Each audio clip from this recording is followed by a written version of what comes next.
Hi, this is Jeremy Kellett, Director of Recruiting here at Oakley Trucking, and I'm your host for this podcast. This is episode 80 of the Oakley Podcast, Trucking Business and Family. And today, I tell you what, on today's show, we got a great show lined up for you. Today, we're going to talk to a couple of our dispatchers in the office that have been out in the truck for a week with one of their drivers. And we're going to see how that turns out to where they get in the truck, see what it's like from a driver's point of view. So looking forward to that. That's going to be some good stuff that we're going to talk about here in just a minute. But first of all, I got a couple things I want to talk to you about. One is, as always, thanks for listening to this podcast. And I really appreciate everybody giving us feedback on what you like to hear and what you like about it. But more importantly, here's what I need everybody listening to this thing do. And this is important. I'm figuring this out, since we started this podcast. You're learning this kind of stuff.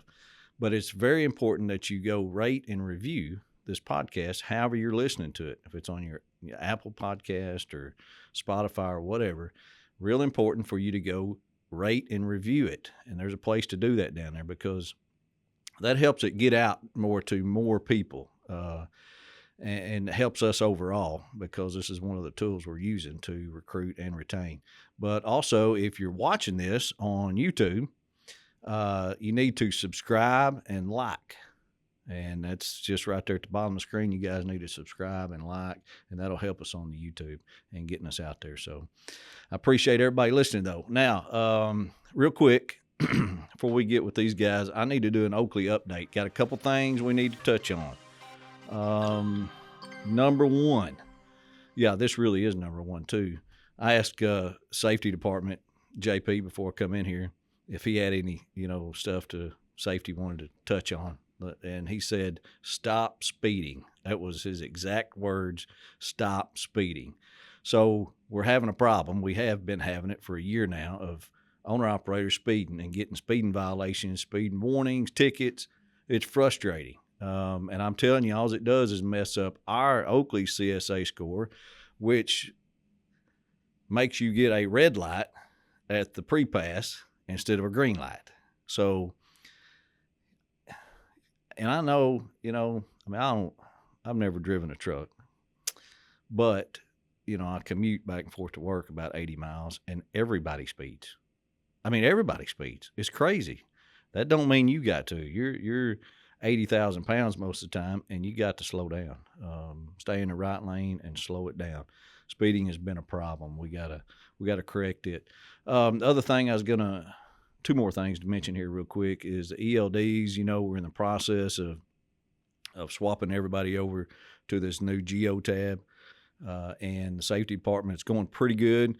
We're trying to schedule, if you listen to the podcast, a couple podcasts ago, we talked to them about doing that, and they wanted to get all the Freightliners first. Well, that's kind of changed because we're not getting enough in. We're getting about 20 a week we're converting over, and we need to do more than that. So, we've been doing Peterbilt's, Kenworth, Volvo, whatever comes in, we're trying to get all the equipment we need to do that at any time. So if you see yourself coming in here a day or two ahead of time, you need to let them know, let your dispatcher know, and try to get scheduled in to get converted to the Geo tab because we are having a class at 10 a.m. and 2 p.m. every day. Safety does a training on these ELDs at 10 a.m. and 2 p.m. So plan accordingly. And the last thing I always like to, on this Oakley update, I like to acknowledge one of our owner operators. And the one I'm going to acknowledge this week is Mr. Brad Mobley, and truck number 7927. He's out of Sulphur Springs, Texas. Brad is just a great guy. He drives a 2015 Peterbilt. It's blue. It's a sweet looking ride. He's been here 14 years this time.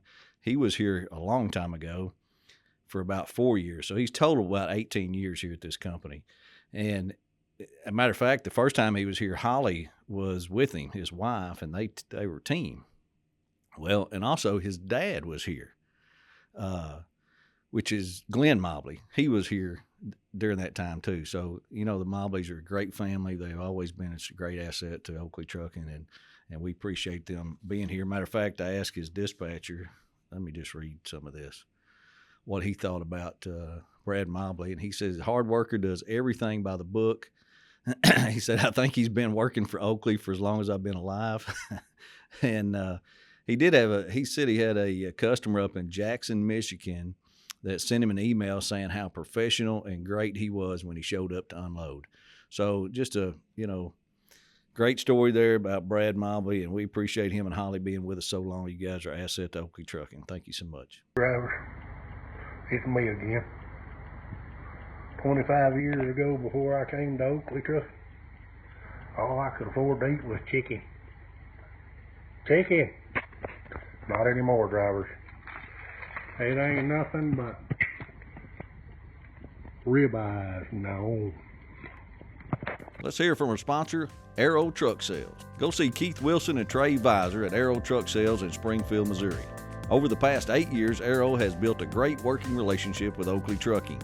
They specialize in getting new owner-operators approved for trucks and upgrading existing ones.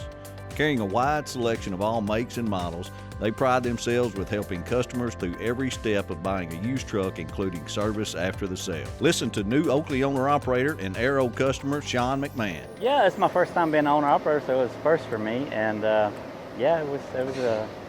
made it real easy for me. I wound up getting a 2018 579 Pete with the Cummins 450 and a 13-speed.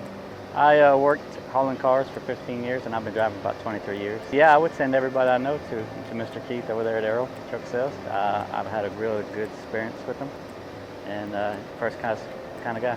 When you go see Arrow Truck Sales in Springfield, Missouri, tell them you heard this ad on the Oakley Podcast, and they will give you half off your first payment when financing through transport funding. Give Keith Wilson and Trey Visor a call at 573-216-6047. So let's get started with this episode, talking to Alex Kenn and Hunter Horton. How you guys doing? Oh, we're doing great. Glad to be back on here. I can tell you're excited to be here too, man. I just know you're just jumping for joy to come up here and do this podcast. So you're dang right. So everybody knows we kind of threw this on them. Come into work today, Dustin Eagle stood up and said, "Hey, I woke up at 3 a.m. and said I got an idea for the podcast." And I said, "What is it?" He said, "Let's get these dispatchers that's been going out in the trucks with their drivers to tell about that." I said, "It's a great idea." Corey sent out an email this morning. Bam, we got 2 volunteers, Hunter and Alex. Volunteers? Well, kind of, I volunteered. I volunteered. I forced Hunter. He volunteered me as well. Well, I appreciate you guys doing it. It's going to be good stuff. So, first of all, I know both of you been on a podcast before. Yes. So yes, sir. The nerves are out the way. We're doing this relaxed now. Oh, yeah. A little bit. You guys introduce yourself. Go ahead, Alex. Well, my name is Alex Kenn. I've been here 2.25 years now, and it seems like I started in the shop just yesterday. But really, I started in the first week of July 2019, and so far I'm loving it. I love Oakley. I love everyone here. Everyone is very, it seems like, really a family. Yeah. You live here? Yes, sir. I live in North Little Rock now, and I live with my fiance. Oh, so nice. We're getting married next November. Congratulations. Thank you very much. It's very stressful.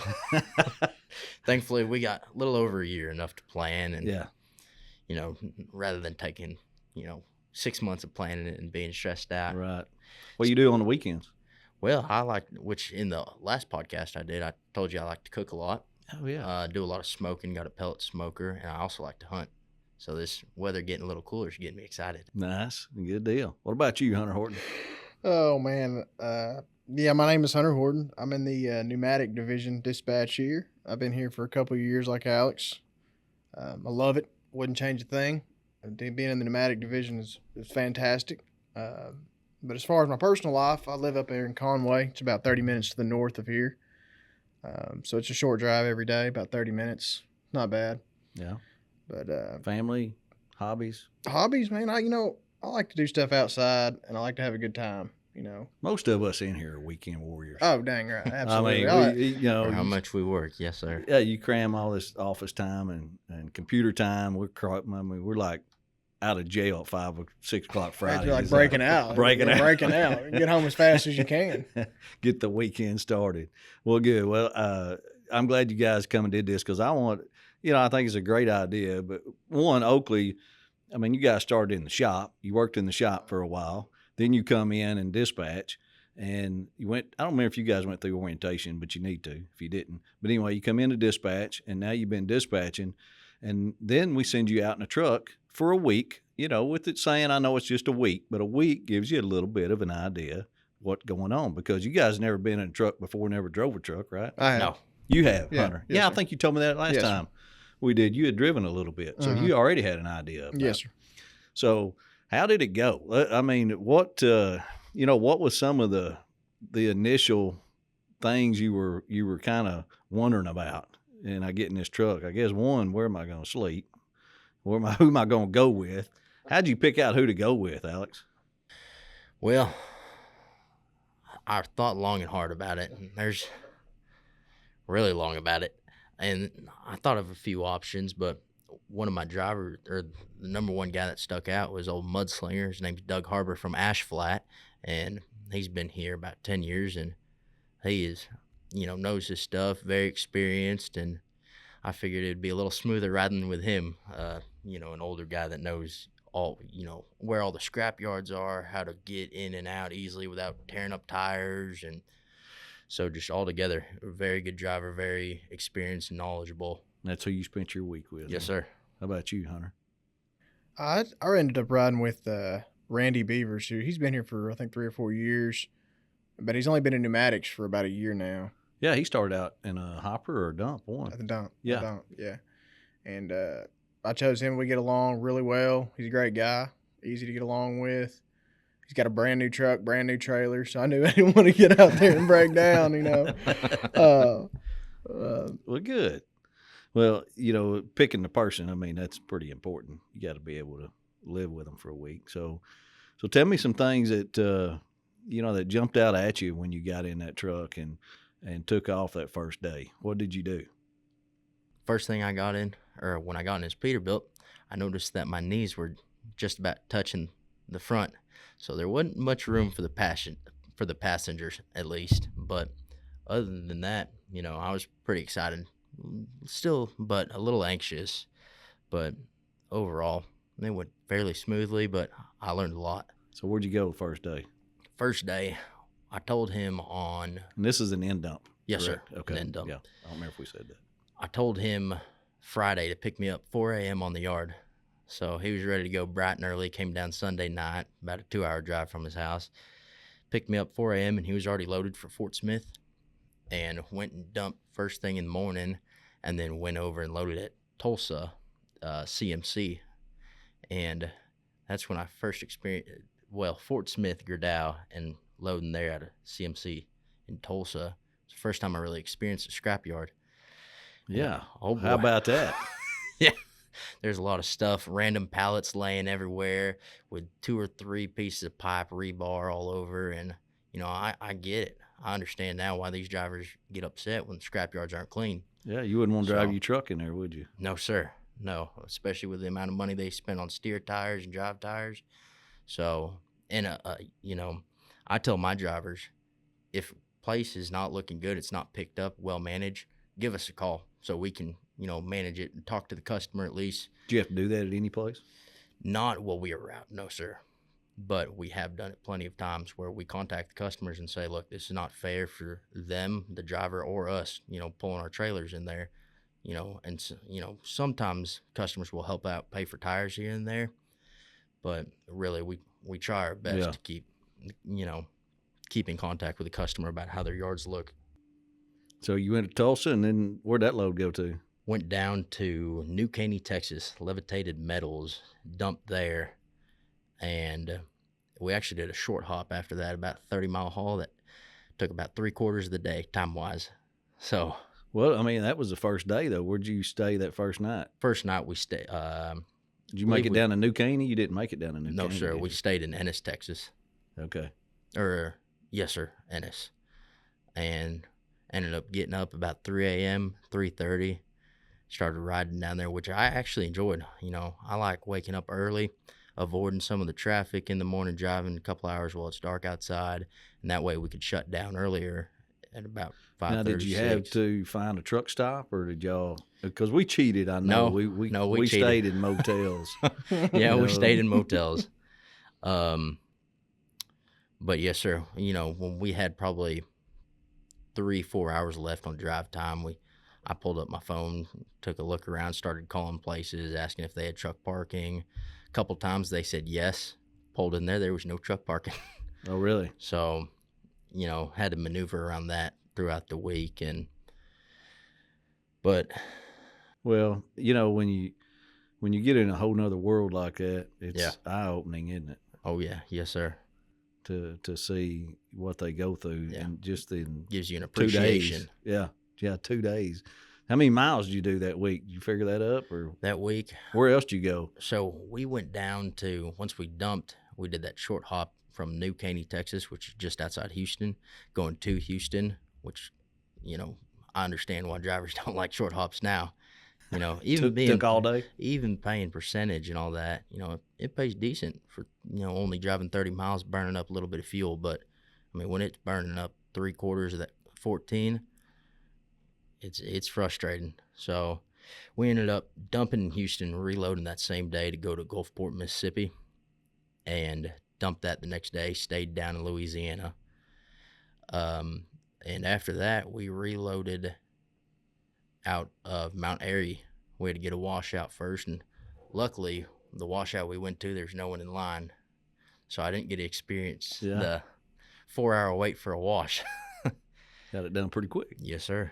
And that place actually in Mount Airy, Louisiana, I didn't have a TWIC card, so they dropped me off down in reserve at the Oakley yard down there. No kidding. Yes, sir. So I got to hang out with Dylan and Linda, and I was there for about 3 hours. I got so bored, I asked Linda, is there anything I can do? She said, you can vacuum. And I said, all right, I'll do it. So I started vacuuming the floor down at reserve. That's good. Just to do something. But Wouldn't let you in without a TWIC card. no, sir. I mean, come on. I mean, we have drivers say all the time, man, I ain't never used that TWIC card. You got to get your TWIC card. Well, I ain't never used it. You got to renew it. Well, you got to have it. Yeah. And then Alex The gets 1 out there week. 1 week, and he got second day, he's got to have a TWIC card. So he ended up picking up over there, and I told him the first couple of days, I want to shovel. You know, I want to get the full experience. Let me shovel a couple 1,000 pounds of something if we get overloaded.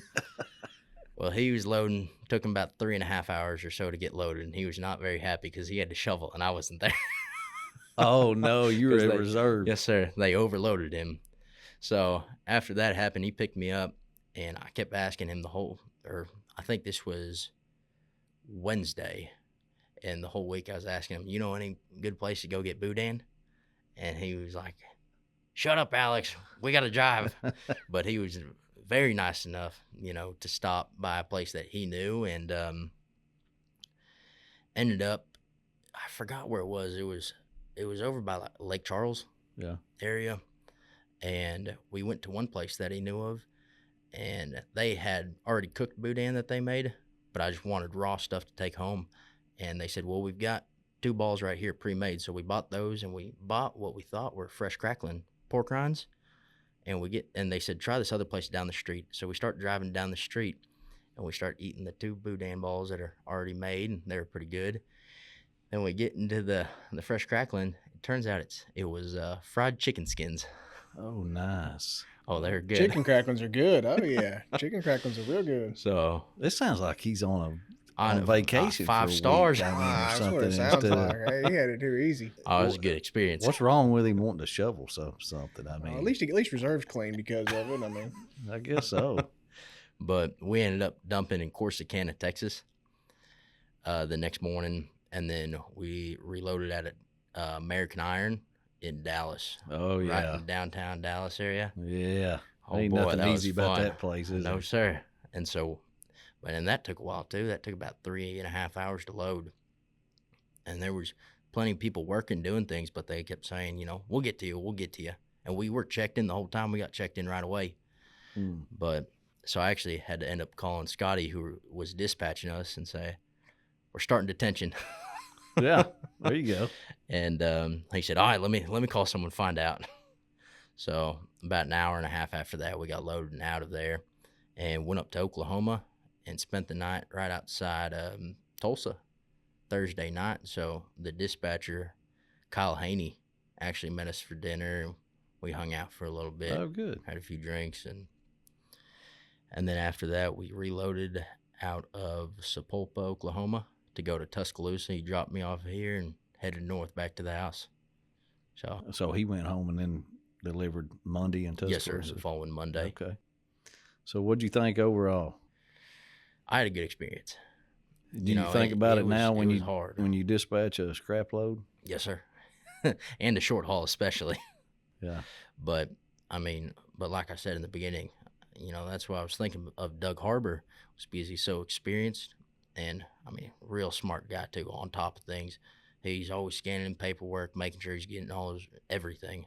So did you get out there and sweep out the trailer or anything? Oh yeah, every time. But he because of his experience, it went so smoothly and his knowledge. So I'm very thankful for that. Did you get a little excited with that trailer going up in the air and that Yeah. truck rolling back a little bit? I was outside the truck every time he dumped, and every time he'd raise it up, I'd start walking backwards slowly and backwards and say, just in case. Oh man, that's good. Well, that's good. You had a good week then. It sounds like. Yes, sir. Pretty decent week. When you get. Now listen, did you plan these loads, or that you were just dispatched on these loads? You didn't know what you were doing the next day. I planned the first 2 loads. Actually, I planned the whole week, and then a load canceled. So that kind of. No, that's cheating. Now you can't be planning the whole week unless you plan it for your drivers. You ain't be doing that. But that's the way it happens. If something cancels, you try to. Yeah. But I actually did get a shovel, about 800 pounds of aluminum cones off, so I was happy.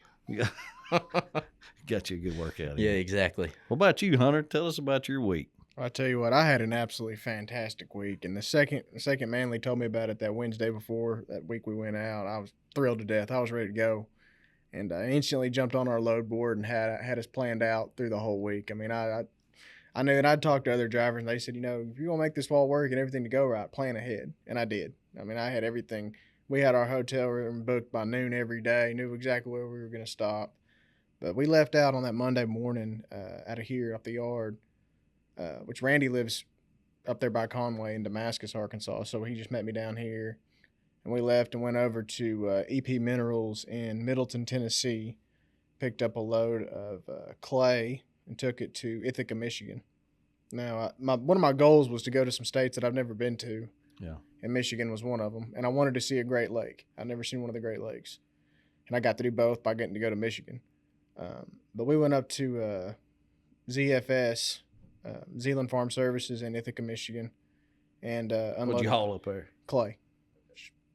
Basically dirt. It looked, but that facility is super nice. And I knew that going into it ahead of time because all the drivers talk about it, how clean it is, how nice a facility. All the people there are super nice, super friendly.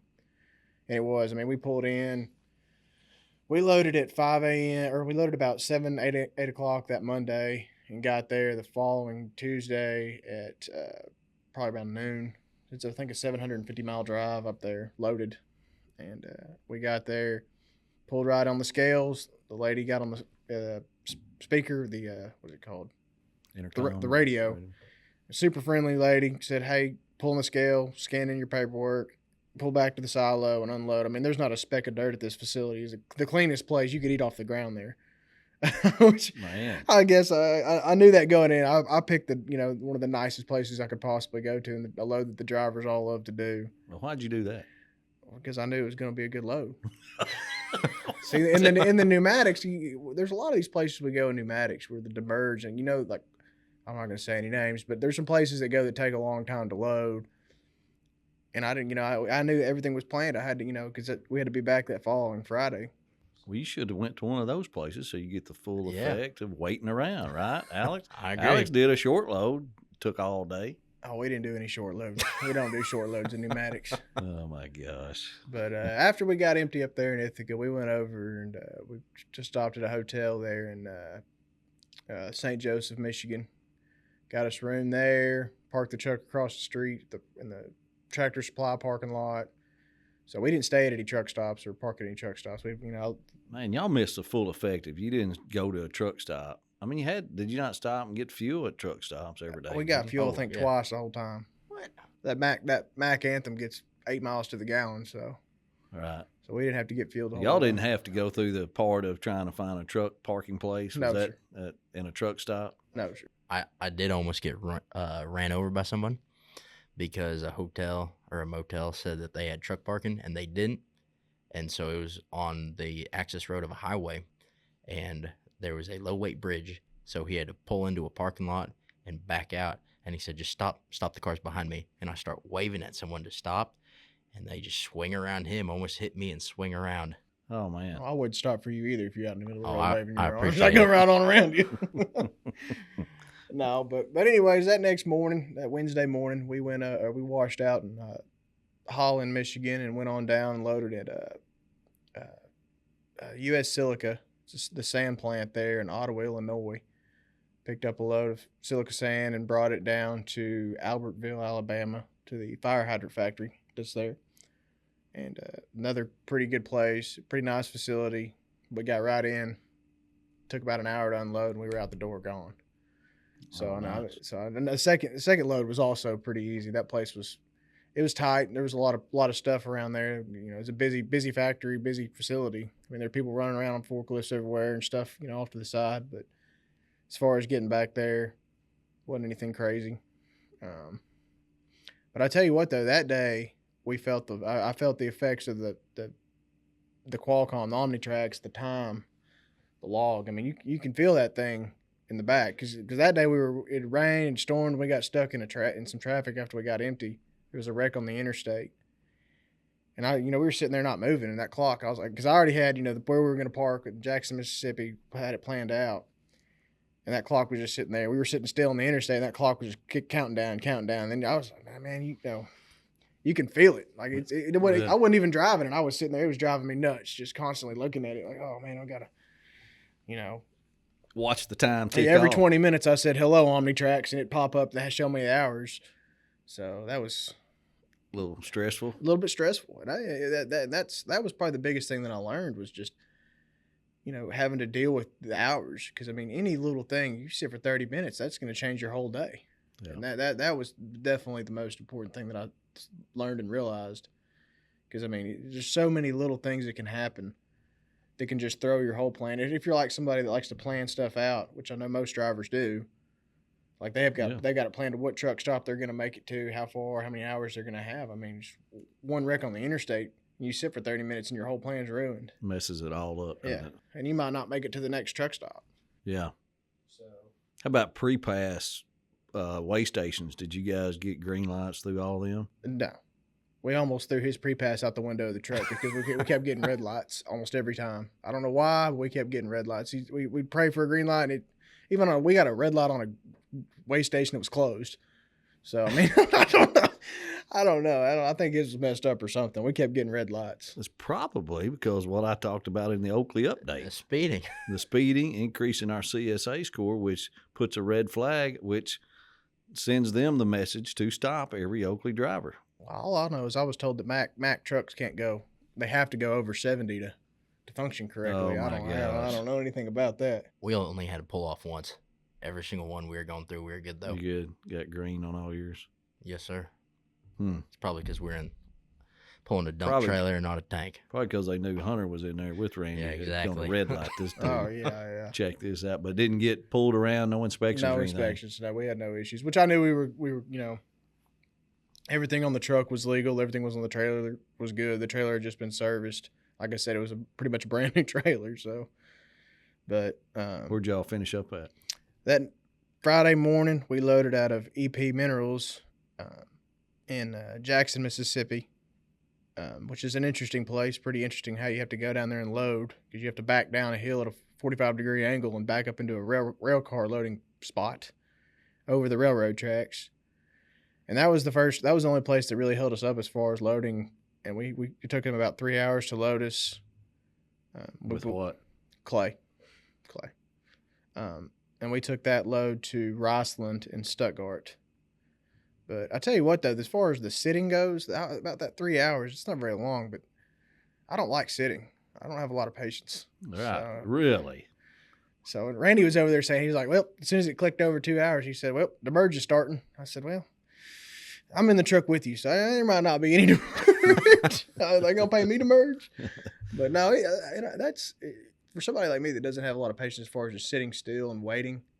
Like I can understand. Like I hear guys complain, "Well, man, I sat for 8 hours." Well, I get it. That's frustrating. There's no way I could do that every day. But I mean, Does that change your outlook absolutely. Yes. on dispatching to those guys now, and they got to sit and wait? You take that a little more to heart. A Yes, little, sir. yeah, absolutely. Because I mean, even and most of the time when they're sitting like that, they're getting paid, which is right. That's how it should be. But still, though, I mean, it's just Still not fun. no, it's not fun at all. Every one of them, I guarantee you, would probably rather be driving, Yeah, I'd say probably so. than Mhm. sitting there and getting paid. The majority of them would rather be driving. I mean, they're like you. I mean, they want to be doing something. But before I went out on the truck, when, for example, let's say someone didn't have a load number or the load number was no good in their load, I would call the customer every 20 minutes just to check, because they would tell me, we got to get it from someone else. Give me a second. I check in every 20 minutes or so.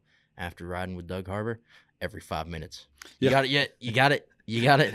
You were trying to get it. Oh, when yeah. when it's you out there waiting on that load number. Yeah. I mean, Yeah. you really. You're like, hey, I can pull some strings. I know some people. Yeah. Well, them guys can't do that. Yeah. So now that I'm back in the office, I try to, you got that number? You got that number? Yeah. Every 5 minutes or so, calling the customer. You got to stay on people. I mean, we got to have numbers. I mean, Well, there's all kinds of little things like that can mess you up. It sounds like, from traffic to scrap yards to pre-pass going red to, mhm. I mean, it puts it in perspective, and knowing that now they got to have a good week to make a good living, Mm-hmm. and you ain't gonna be pre-planned like that every week. No. No. We put down 2,800 miles and didn't have any serious issues. And I know that's not how it is. That's not that's not reality every week, especially Yeah. for most people. Yeah. And I can see that on my side. But What about the traffic and the way other people drive? it's crazy Horrible. chaos. Speeding. How? Horrible. We went through New Orleans. There's a bunch of psychos that live in New Orleans, let me tell you. The way some people drive, and it's scary. I mean, I was kind of nervous for his truck and our trailer, the way people were just zooming around us, and we were, I mean, in something that big in a city, it's scary sometimes. At least for me it was. What about you?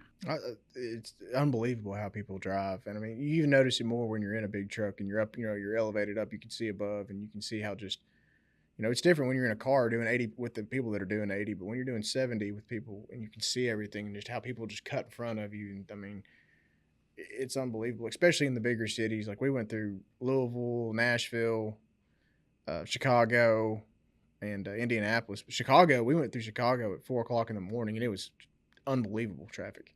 Really? It's crazy. People just flying, and there's a lot of construction.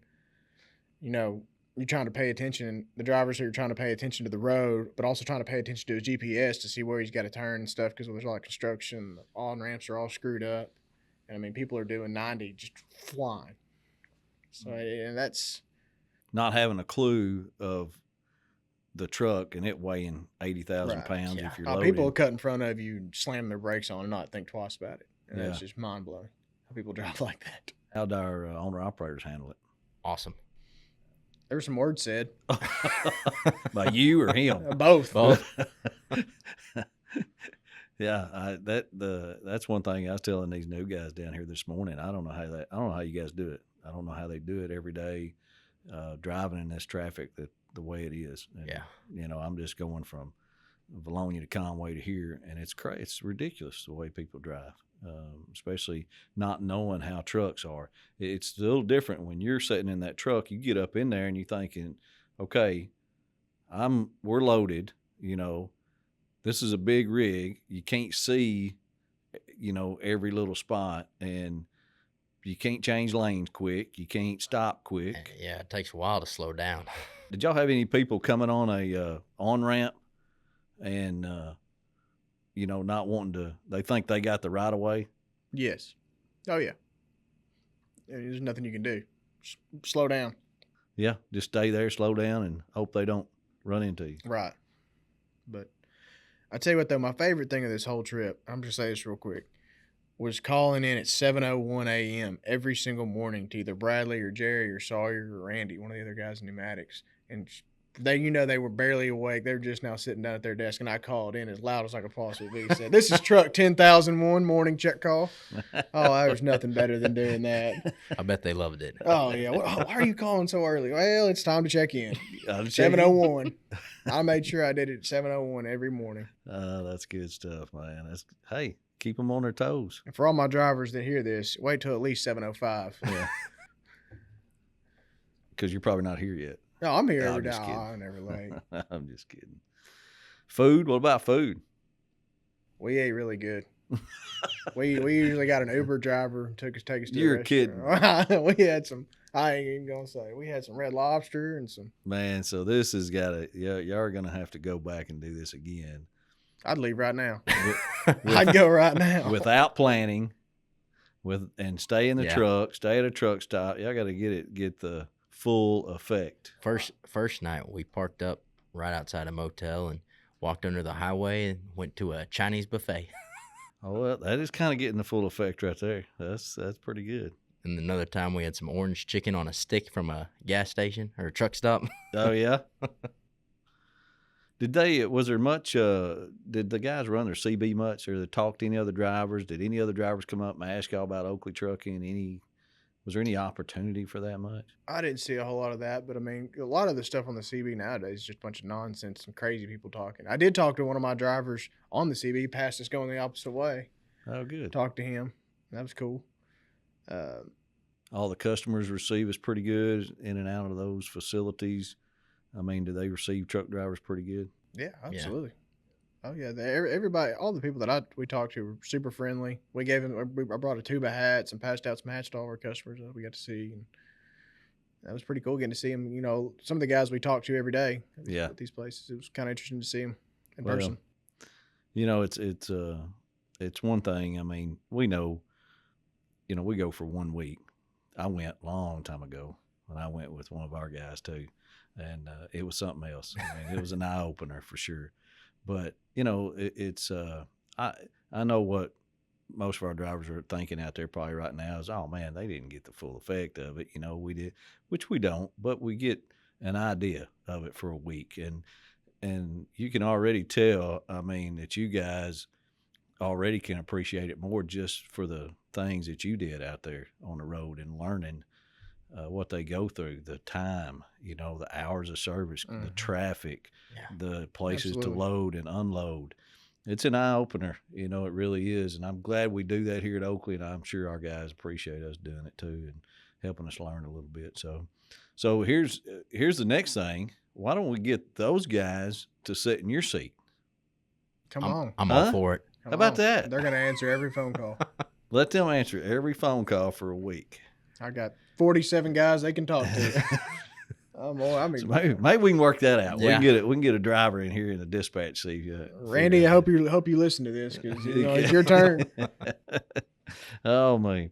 Well, all right, guys. I appreciate y'all taking time coming to do this today on such short notice. I think it went great, and thank you a whole lot. Anything to add before we go? I just say I really appreciate all you guys do for us. I mean, y'all doing an incredible job, especially through these busy times. I mean, just have patience and keep on rolling. Now's the time to get it while we can. So, thank you. Busy stuff. Mm-hmm. All right, man. Well, thanks for hanging out with me. I appreciate everybody listening to the Oakley Podcast, and we'll talk to you next week.